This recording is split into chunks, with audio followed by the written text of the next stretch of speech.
Hey, let's learn the present progressive tense. Poďme sa naučiť prítomný priebehový čas. Okay? A pri ňom je veľmi dôležité, aby ste vedeli, aby ste si pamätali sloveso to be. Pamätáte si ho? Ak nie, skúste si ho pozrieť ešte raz v bonusových videách a vráte sa k the present progressive. Okay?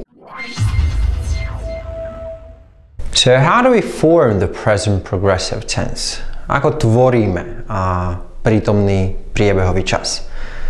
A na začiatku som vám povedal, aby ste si najprv pozreli sloveso to be, však je veľmi dôležité. Forma, alebo tvoríme ho pomocou slovesa to be plus ingová forma plnovýznamového slovesa. Čo je to ingová forma? Napríklad máme sloveso go, tak z toho bude going. Máme work, tak bude z toho working. Ja? Tak to otvoríme. Používame ho, keď chceme povedať, že nejaká akcia prebieha práve teraz. Hej? Po videu alebo v lekciách sme ho mali pri oblečení, keď sme chceli povedať, že teraz mám niečo oblečené. I am wearing something. Ja? Lebo práve teraz. OK? Dáme si príklad. I am reading a book. Yes? I, podmet, am, sloveso to be, čítať, read, spravíme z toho ingovú formu, čiže reading a book, knihu. Čítam, práve teraz, čítam knihu. I am reading a book. Sloveso now, alebo tá slovo now, nemusíme používať. Samostatný ten čas nám hovorí, že sa to deje práve teraz. Čiže ešte raz. I am reading a book. Yeah? Now let's learn questions.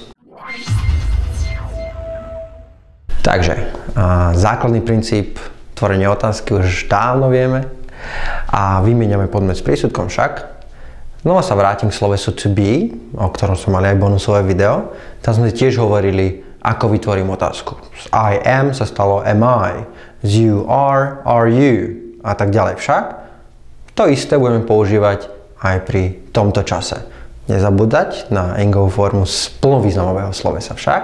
Čiže, ak máme vetu you are reading a book, však, vytvoríme otázku are you reading a book? Čiže presne tak, ako sme to tvorili pri iba slovese to be. Ja? Čiže you are reading a book. Question, are you reading a book? And now negatives. So tell me, what is the negative of I am? Aký je zápor od I am? I am not. Od you are? You are not. Však to isté zase budeme používať v tomto čase. Čiže veta I am reading a book. Zápor I am not reading a book. You are reading a book. Zápor you are not reading a book. Skratky to isté. You aren't reading a book. I'm not reading a book. Ja? Čiže tak pracujete so slovesom to be, keď chcete iba povedať ja som William, ja som učiteľ, takisto ho budete používať aj tu, v tomto čase, s tým rozdielom, že k slovesám, plnovýznamovým slovesám dáme koncovku ing. Okay? Čiže nezabúdať. To be plus ingová forma slovesa, tvoríme ho a používame ho, keď chceme povedať, že nejaká akcia sa odohráva práve teraz. Questions, negatives, and you know everything now. Okay?